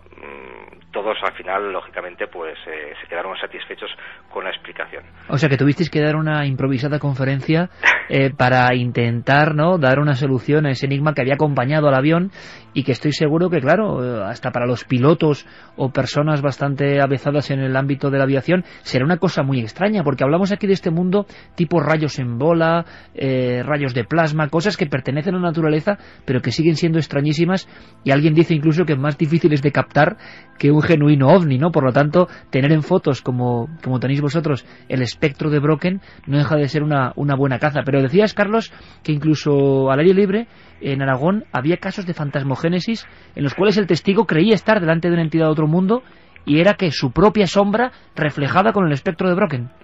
Sí, un caso, ese sucedió en el año 1992, y desde entonces algunos de los libros de las guías que se han escrito sobre Aragón mágico pues detallan este suceso ocurrido en Castellón-Roy, en Huesca, cerquita de Castellón-Roy, junto a la ermita que estaban reparando unos obreros. Este caso lo relatan como un caso típico de fantasmogénesis, de un espectro que se había aparecido en la calle visto por varias personas, ¿no? Y en efecto pudimos explicar este fenómeno casi al 100%, porque todas las características coinciden con el espectro de Brocken. Es decir, este fenómeno se da cuando hay nubes que están por debajo del observador, o niebla, que la niebla no dejan de ser nubes, y el sol está a baja altura. Por eso es tan típico este fenómeno dentro de las personas que practican el montañismo. Y bueno, uno de estos obreros que estaban realizando pues obras en la ermita de San Salvador, a las afueras, a las cercanías de Castellón-Roy, en Huesca, se acercó momentáneamente al pueblo, y cuando se dirigía hacia el pueblo, entre la ermita y el pueblo, pudo ver una silueta extraña que él calcula a 50 metros de distancia, dentro de un anillo de colores también, exactamente como lo que pudimos ver en el avión, o como otros ejemplos de espectro de Brocken que tenemos de forma gráfica. Al regresar volví a ver lo mismo, y días después el hijo de uno de los obreros que estaba trabajando en la ermita volvió a ver lo mismo y comprobó que la figura que estaba dentro de este anillo de colores realizaba los mismos movimientos que realizaba él, es decir, que venía a ser una especie de reflejo de espejo natural. Claro, este pequeño detalle, algunos investigadores que reflejaron este caso como paranormal se lo saltaron. Por lo tanto... Qué curioso, o sea, Carlos, que hasta que alguien no se dio cuenta que era su propio reflejo, eso era para ellos algo, imagino, que inquietante, ¿no? Claro, porque fíjate que la silueta que aparece en el espectro de Brocken dentro de la aureola puede estar más o menos definida. Claro. Lo vimos de primera mano en el avión. Cuando está muy poco definida, hombre, en las circunstancias en las que se da, con mucho frío normalmente, con niebla, a veces poca visibilidad, si la silueta incluso además no está muy marcada, es difícil observar tus propios movimientos. Tú puedes levantar un brazo y si la silueta no está muy bien marcada, puedes no ver que la silueta también levanta el brazo, ¿no? Entonces esto seguramente es lo que le ocurrieron a estos obreros de Castellón-Roy, en Huesca, que la silueta estaba poco marcada. A los días, cuando uno de los hijos de estos obreros vio el fenómeno también, la silueta estaba sin duda más marcada, y pudo comprobar que cuando él se movía, la silueta también se movía. Y Carlos, con esta explicación, que yo creo que es perfecto el análisis y el informe, nos damos cuenta de que muchos casos, o un porcentaje de casos, pueden tener esta raíz natural y que, claro, a ojo del observador no interesado o no versado en estas cuestiones científico-atmosféricas, tiene que ser algo sobrenatural. La caza ha sido buena en el sentido de las fotografías. ¿Habéis podido captar a buen tamaño y con buena definición al espectro de Brocken? Yo creo que es como el cazador que tiene una buena captura, ¿no? Sí, claro, además nosotros siempre siempre que salimos tanto de investigación como otra faceta de nuestro trabajo, que es colaboración con revistas de viajes y fotógrafos, siempre vamos con equipo profesional de fotografía. Es decir, en ese sentido, pues pudimos captar las imágenes no solamente con buena resolución en cuanto a píxeles, sino también enfocadas, como en contraste. Es decir, se trata de un material de calidad y que es una de las pocas veces que, digamos, alguien dentro del mundo del misterio puede obtener un material propio que además lo puede compartir y precisamente para eso se publicó Más Allá, para ponerlo a disposición de otros investigadores que puedan necesitar de él para explicar algunos casos que sin duda son explicables por medio del espectro de Brocken, en este caso, o de otros fenómenos atmosféricos desconocidos, pero que no por ello son paranormales. Muchísimas gracias por el informe. Yo creo que es tan extraordinario como un ovni, sinceramente. Son facetas de la naturaleza que muestran su cara más desconocida, más inusual, y desde luego había que estar ahí muy preparado, con el gatillo de la cámara, vamos a decirlo así, perfectamente predispuesto. Un abrazo muy fuerte y feliz investigación, Carlos. Gracias, un abrazo. Un abrazo. Milenio 3, con Iker Jiménez. Líder en la madrugada del sábado al domingo. 750.000 oyentes. Cadena SER, un equipo, pase lo que pase.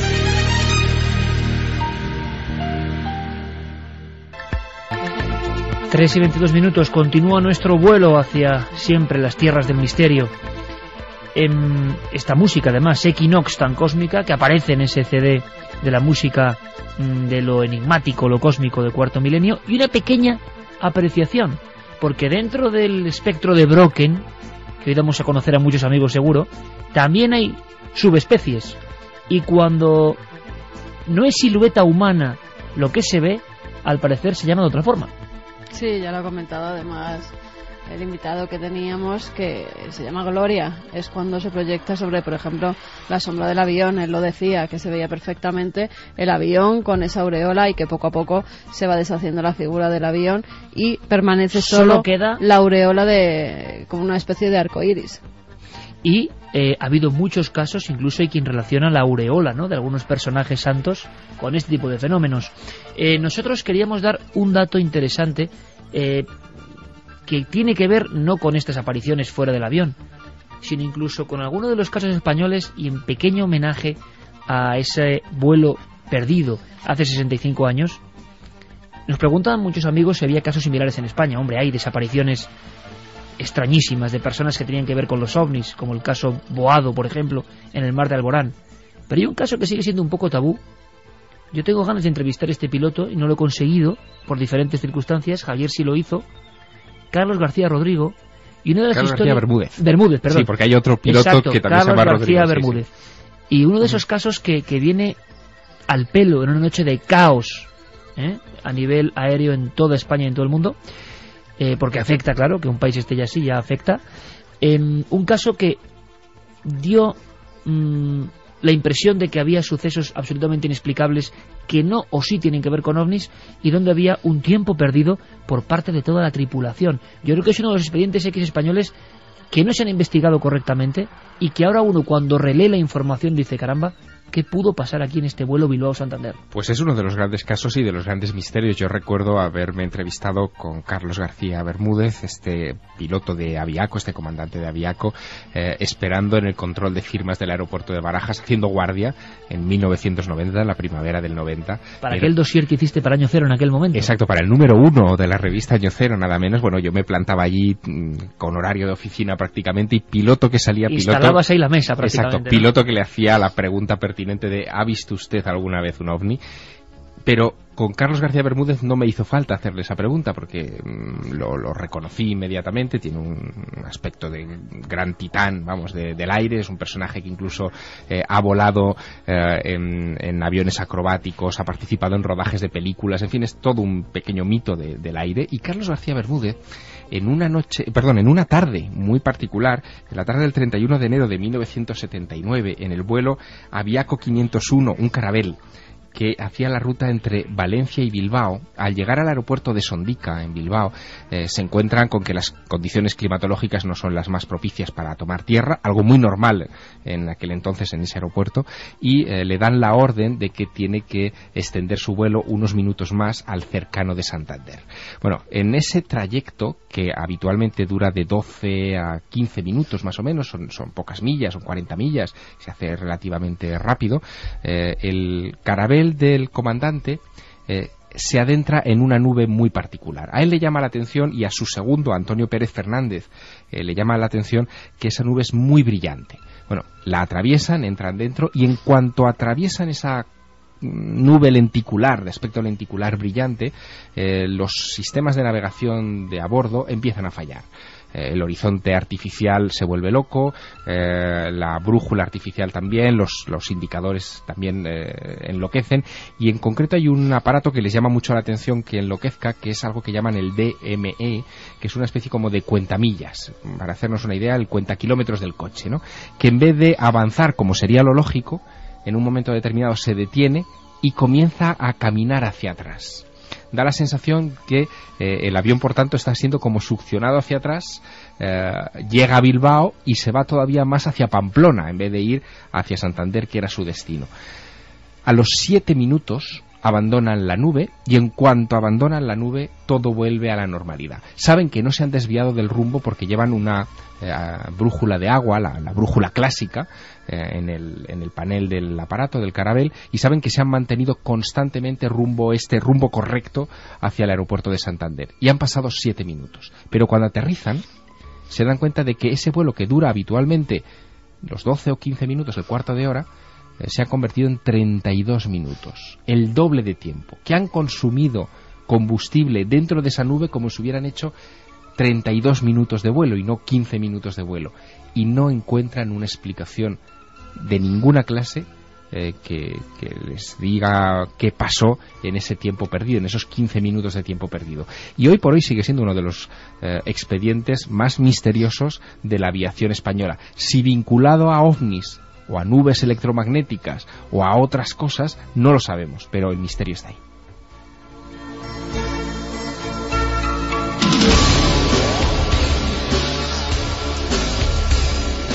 Misterios en el aire de nuestro país. El vuelo entre Bilbao-Santander, 1979. Todo un expediente X absolutamente clásico y un poco olvidado. Por cierto que tenemos noticias, y una con rostro, bueno, cara que impresiona, cabeza temible, y yo no sé hasta qué punto estamos ante o una nueva criatura, o ya se conocía la criatura, o es un especial ejemplar de tamaño gigantesco y de fauces que parecen... Yo cuando vi la primera imagen pensé que eran, bueno, pues incorporadas con ordenador, que esos dientes tan terroríficos estaban puestos ahí por algún montajista, ¿no? Pero no, parece que es una criatura real en África, y hablan de un pez que come cocodrilos y hombres. Sí, es una especie conocida, se le llama pez tigre Goliat en este caso. Llegan a pesar 50 kilos y pueden medir hasta 2 metros. El que se ha pescado hace unos días medía 1,52 y pesaba 50 kilos. Es muy voraz, por eso le llaman la piraña africana. Es de río. Es de río y de lago. Y es muy conocida allí porque no solamente se come otros peces, sino que cuando hay época de sequía incluso practica la antropofagia, es decir, comerse a su propia especie. Han llegado a comerse entre ellos. Bueno, comerse a hombres sería antropofagia, y comerse también canibalismo de su propia especie. Eso es. Pero no solo eso, sino animales que se acercan demasiado a la orilla tienen una forma dentro del cuerpo como una especie de gas que detecta las ondas que hay en el agua de los animales que entran, y entonces va a cosa hecha. Animal que ve, animal que caza. Es muy voraz, Iker. Dicen que ha habido muchos ataques de hombres en el río Congo, que incluso han llegado a tener que amputar a algunos miembros después de que este pez se haya comido parte de una pierna, por ejemplo, de un hombre. En el río Congo, y las imágenes son espectaculares, seguramente... El último que han... perdona, Iker, que te interrumpa. El último que han pescado se puede ver en un programa de televisión que se llama River Monsters.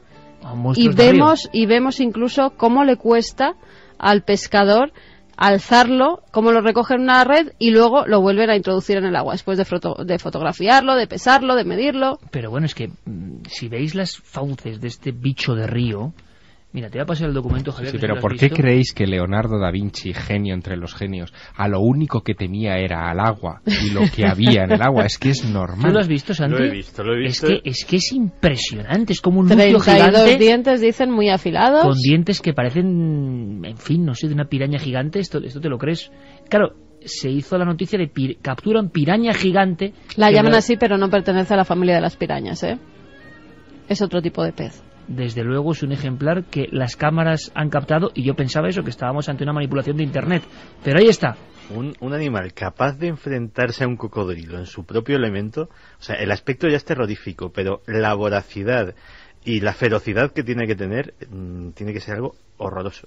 Último hallazgo que muchos creían criptozoológico.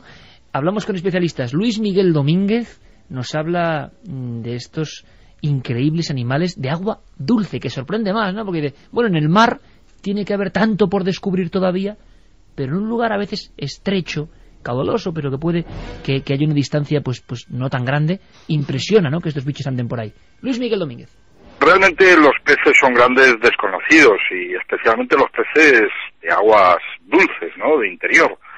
En el caso de África encontramos especies como el pez tigre, que, bueno, tienen la capacidad de morder con seriedad, ¿no?, puesto que tienen unos dientes no tanto como el tiburón, que son más ganchudos y además con digamos que casi con unas encías retráctiles, ¿no?, sino que, para que nos entendamos, es como una especie de lucio grande. Y bueno, pues este es un hallazgo que, más allá del éxito de un pescador, es interesante para los científicos, porque no es fácil de ver este animal y de capturar un ejemplar tan importante como este británico ha conseguido capturar.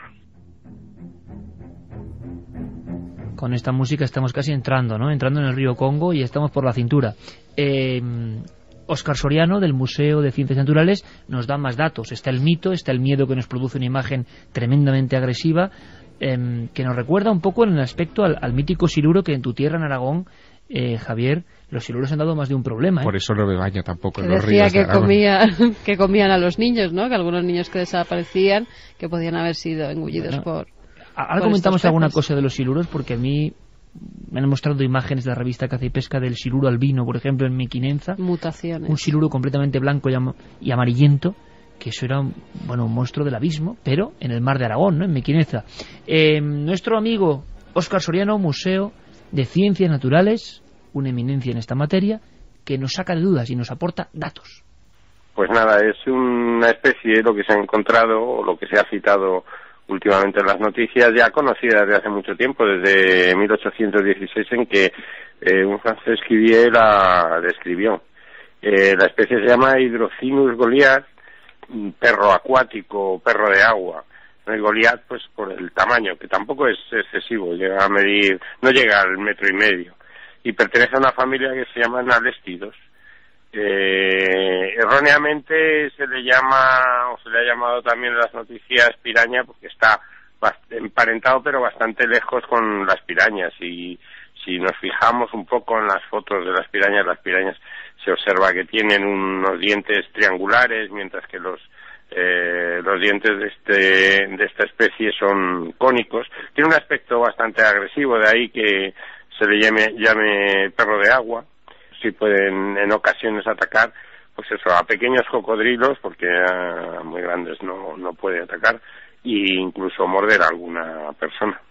Y se distribuye por el río Congo, donde se ha citado en la noticia, y en el lago Tanganica. Hombre, realmente si encuentra una persona y el animal decide atacarle, le puede atacar.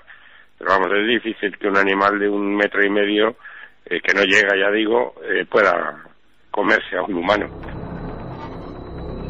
Y última ronda para tener todos los datos en torno a lo que esta misma tarde invadía el mundo de Internet y todos pensábamos que era una criatura criptozoológica. Luis Laria, director del CEPESMA, que además ha prometido nuestro compañero Fermín Agustí que se iban a traer un ejemplar, iban a intentarlo, traerse uno de estos monstruosos ejemplares de un tamaño descomunal. Luis Laria nos cuenta más cosas.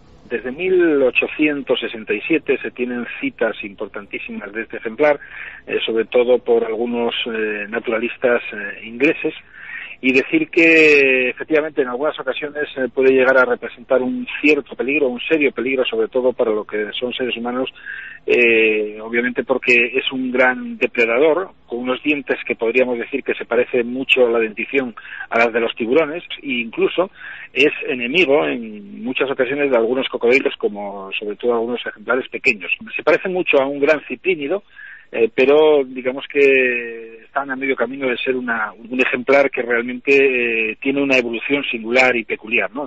Generalmente estos organismos, estos individuos que se adaptan a estos ecosistemas singulares y peculiares, incluso pueden llegar a no necesitar la vista para el ataque. Son, digamos que, precarios en cuanto a lo que es la condición óptica y, al igual que, por ejemplo, los tiburones, tienen también una percepción muy interesante precisamente a través de unos sistemas nerviosos que tienen a lo largo de todo su cuerpo, por lo que pueden percibir las ondas producidas, pues por ejemplo, por una zambullida o por un movimiento de una presa.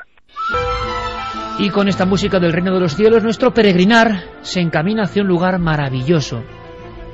Mira, luego os voy a preguntar, Santi, Javier, Carmen, lugares que de esos que te irradian, ¿no? Y te llaman mucho la atención cuando uno va en coche y dice, este lugar es como de poder. A mí la zona del Puerto del Escudo, que comunica Burgos con Cantabria, siempre, y luego el Valle de Mena, también provincia de Burgos, Burgos mágico, evidentemente, provincia mágica donde las haya, el Valle de Mena, donde está San Pantaleón de Losa, donde hay una ruta del románico impresionante, donde queda la vida todavía auténtica, y que ahora hay una noticia de última hora que es interesantísima. Nos la mandaba además un amigo de la nave del misterio, Iván, nos remitía esta noticia que dice que el Valle de Mena, en Burgos, se convierte en el primer municipio declarado Parque Estelar por la UNESCO. ¿Qué quiere decir esto? Bueno, pues es el primer municipio de España declarado Star Park, así se le llama, porque tiene los cielos oscuros y limpios y se muestra con claridad todas las estrellas. Es uno de los lugares a los que se ha premiado por ese cielo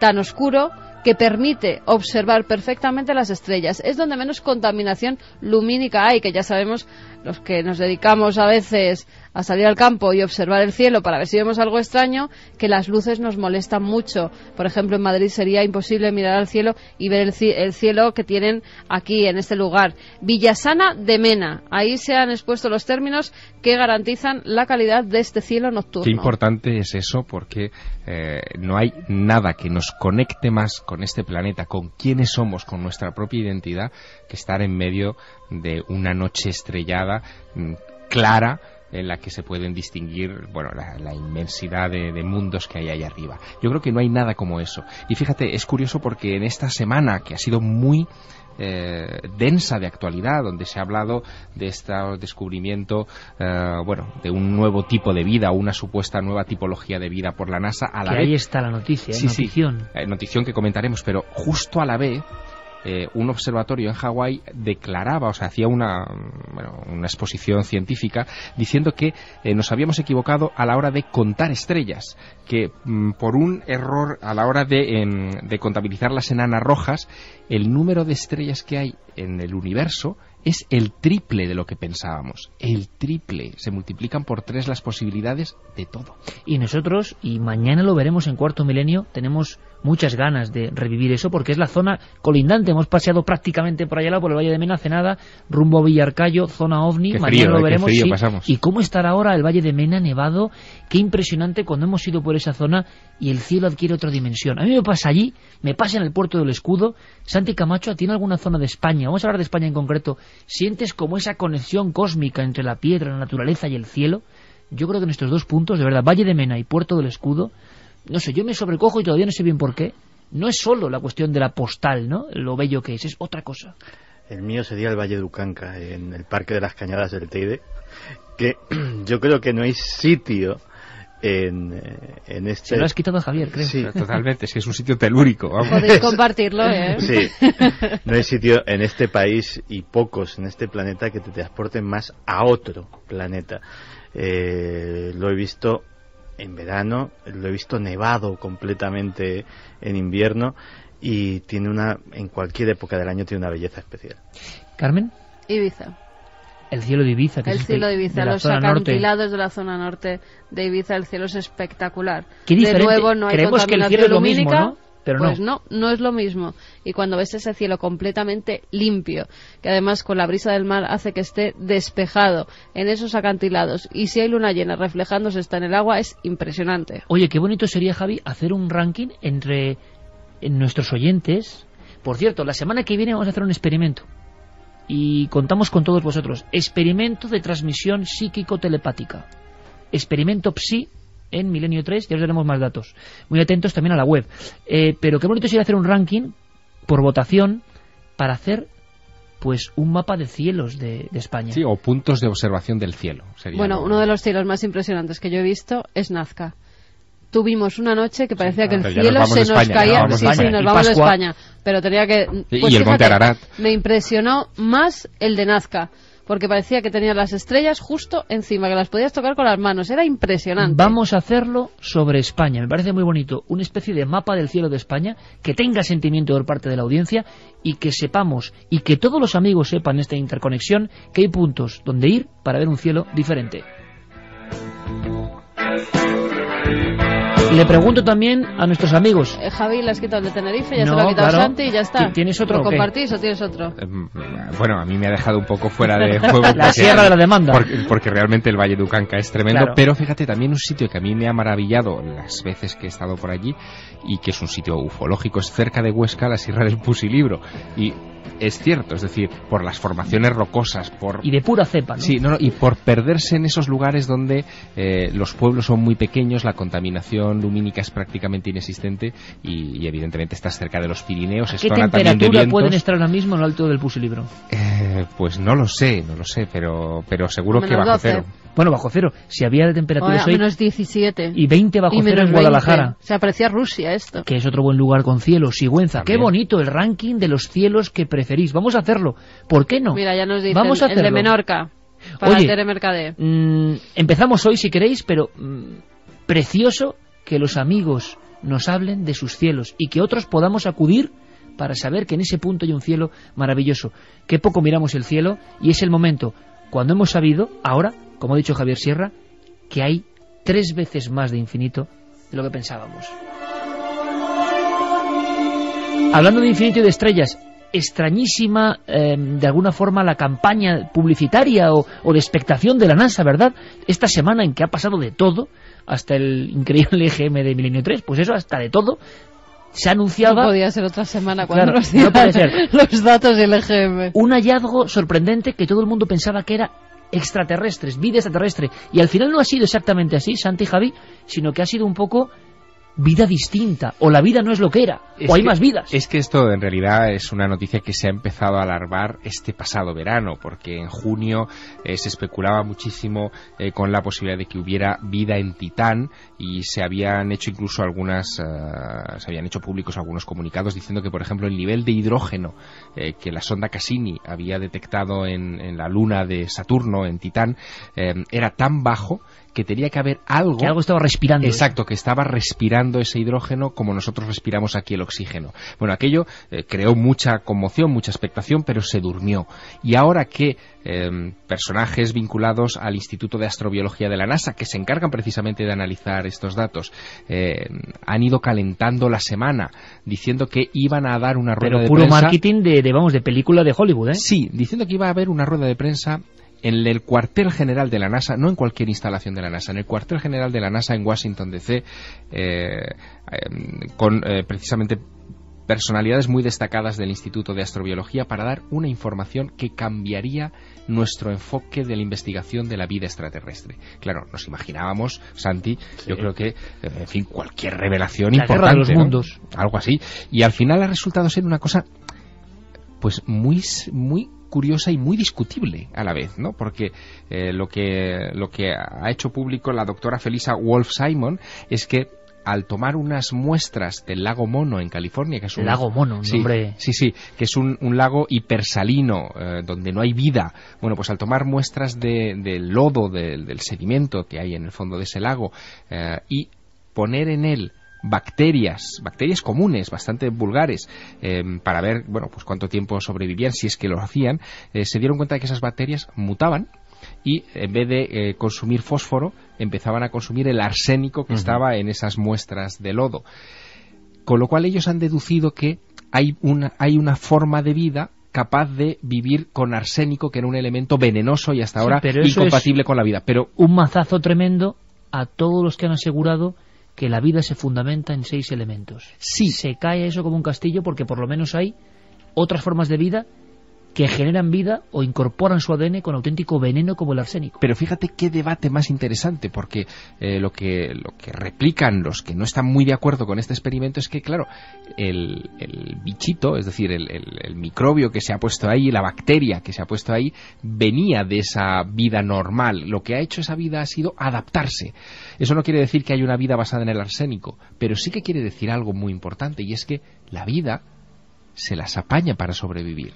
Y eso es increíble, porque también se decía que no podía haber bacterias, por ejemplo, que atravesasen el espacio profundo a bordo de meteoritos. Hacíamos este programa de la lluvia roja hace unas semanas y veíamos que esto sí que es posible. Es decir, que a lo que nos estamos enfrentando es a un cambio de mentalidad brutal sobre lo que es la vida y lo que es capaz de hacer la vida. Y que algo que hace solamente 15 años, 20, que nosotros... Era imposible. Hemos vivido, cuando hablabas con un científico, se cerraba en banda diciendo que eso no era... No, la vida eran estos 6 elementos. Exactamente, ahora están cambiando. No solo eso, la NASA, notificación de ayer, cambia sus parámetros de la búsqueda de vida extraterrestre por este hallazgo. Es decir, cuidado, que puede haber vida donde pensábamos que era imposible. Increíble noticia de última hora, ha pasado esta semana. Un poco de lluvia metálica de Evangelis que nos pone en el calero para saber qué pasó tal día como hoy. Y todos vuestros mensajes, efemérides, no solo esa del Triángulo de las Bermudas, sino muchos más acontecimientos en nuestro particular recuerdo y calendario del misterio. ¡Ahí va! De diciembre de 1484, Inocencio VIII condena la brujería mediante bula papal, un primer paso hacia la realización de las primeras cazas de brujas y la publicación de la obra Maleus Maleficarum 3 años más tarde. La brujería es un conjunto de creencias muy antiguas. La creencia de que algunas personas obtienen poderes por otros medios para ejercer influencia y control es diferente del paganismo. El paganismo es la creencia en otros dioses, en un dios no cristiano. 5 de diciembre de 1901, nace el productor Walt Disney, fundador de una de las grandes compañías de animación de todos los tiempos. Artífice de películas como Bambi, el padre de Mickey Mouse dejó numerosas incógnitas tras su muerte. ¿Fue criogenizado? ¿Pudo nacer en España? Todo se remonta concretamente al verano del 40, que vienen 2 señores trajeados, dicen ser secretarios de Walt Disney, y entonces pues dicen que su jefe les ha mandado para conseguir las partidas de bautismo, con la intención de casarse. Vienen aquí, hacen el correspondiente escrito para ver si José Guirao Zamora nació en el año 1901, que es la fecha que ellos creían que nació aquí, y casualmente la fecha actual de ahora resulta que concretamente ese periodo de tiempo ha desaparecido del registro municipal. 5 de diciembre de 1945, 5 aviones de la flota denominada como Vuelo 19 parten de la base norteamericana de Fort Lauderdale. Pocas horas más tarde de su despegue, desaparecerían en la zona popularmente conocida como Triángulo de las Bermudas. Hemos perdido el rumbo. No vemos tierra firme, repito, no vemos tierra firme. No estamos seguros de nuestra posición, nos hemos perdido, no sabemos dónde está el oeste, todo falla. No estamos seguros de ninguna dirección.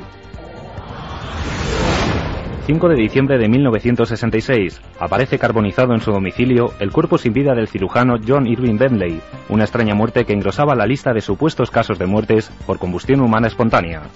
Si me preguntas si la ciencia puede explicar la combustión espontánea humana, lo primero que haría sería quitar la palabra espontánea y llamarla combustión humana, y una forma especial de combustión humana donde el cuerpo ha estado ardiendo durante largo tiempo. 5 de diciembre de 2009, la efeméride de Milenio 3. La nave del misterio recuperaba sorprendentes historias recogidas en el libro El tercer hombre, un recopilatorio en el que no podía faltar la hazaña del explorador Ernest Shackleton. De glaciares, escarpaduras, subir a collados, bajarlos, y además de una marcha difícil. Y fue en esa marcha cuando Shackleton y sus hombres sintieron la presencia de otra persona que les animaba y que les llevó, según ellos, prácticamente en volandas hasta la factoría de Stroessner.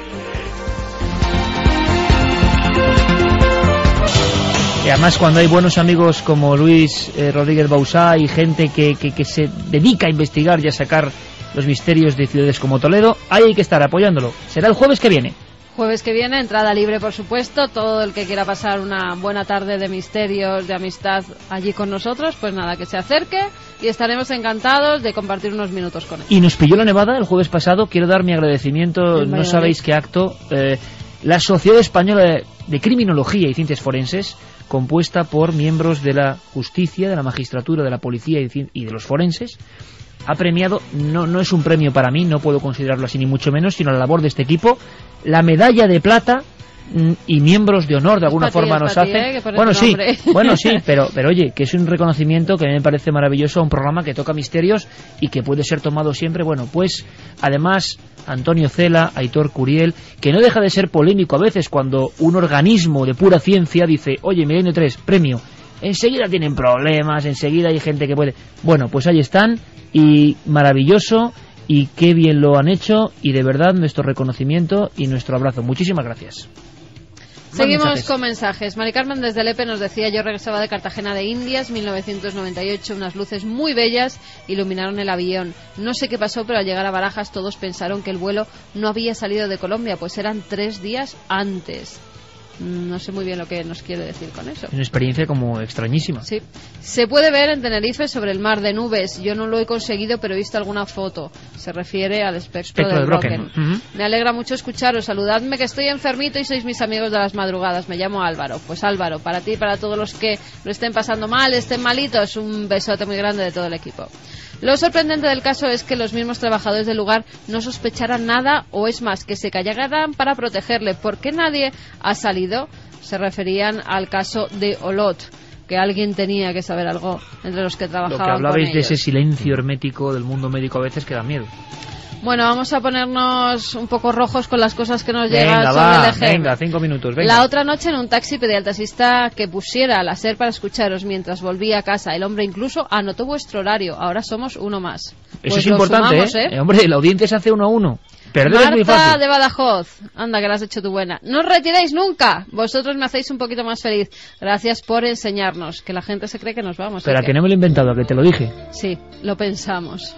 Ahora que estamos aquí, ¿por qué no lo dejamos? Sí, porque ya hemos dado mucho la tabarra. Es que hemos dado mucho la paliza durante 10 temporadas, se dice pronto. Sí, pero no creo que sea nuestra hora, ¿no? Bueno, a vosotros os tenemos que dar las gracias por abrirnos al misterio con la profesionalidad y cariño que lo hacéis. Un abrazo cósmico, Manolo, vigilante de Alicante. Lo mejor es cuando en momentos como la alerta OVNI, los más de 750.000 milenarios, nos vemos las caras y hacemos familia. Gracias por cada programa, nos lo decía Javi Melero. Igual hay que reactivar eso, ¿eh? Señor. Voy con los ganadores, Iker. Sergio de Sevilla, que nos decía: felicidades a todos los que hacéis posible el programa, de un vigilante nocturno eternamente agradecido desde hace 10 años. Otro es para Sandra de Móstoles, que nos decía que creo que Wikileaks dará toda la información sobre lo que sucedió en el Área 51. Toma. Maite, el caso de ese monstruo me horroriza. ¿Quién puede ser tan desalmado para ahorrar dolor a una persona dándole lejía? No es un ángel de la muerte, es un sádico. Oye, Fermín, Carlos, venir para aquí rápidamente, anda, corre. Nos preguntaban por esta música, Iker, ¿por qué no está en el CD de La nave del misterio? Ha sido imposible conseguir derechos de esta música. Es un que mundo, los tiene el Circo del Sol, nada más. Es un mundo tan delicado que ha sido muy difícil, pero esta música ha expresado perfectamente siempre la sensación de este equipo. Hasta en días como hoy, que el primer tema era muy crudo, era muy terrible, pero siempre intentamos, precisamente a gente que está en hospitales y en otros lugares, transmitir nuestra buena onda expresada como himno en esta canción. Fermín, que estás un poco malito, hombre. Soy un poco griposo.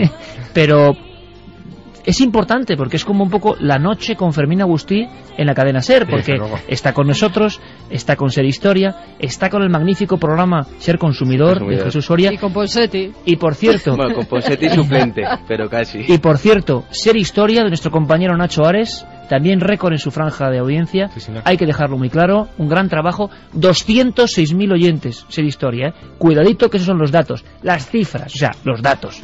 Pues Nacho, nuestro abrazo, y Fermín, muchísimas gracias. Carlos, compañero, muy buenas, Iker. Estáis muy contentos, os veo buena cara, y es que no sabemos qué será de nosotros en el futuro, qué ocurrirá, porque eso no lo sabe nadie, pero que nos quiten lo bailado, la gente está ahí, y nosotros solo queremos demostrar o devolver parte de ese afecto, y vosotros sois personas claves en este equipo, como todos los que estamos aquí, así que muy contentos, me imagino, ¿no?, con estos datos. La verdad es que todavía muy sorprendidos, yo me imagino que como todos, pero hay que agradecer a todos los oyentes, que muchísimas gracias por seguir ahí.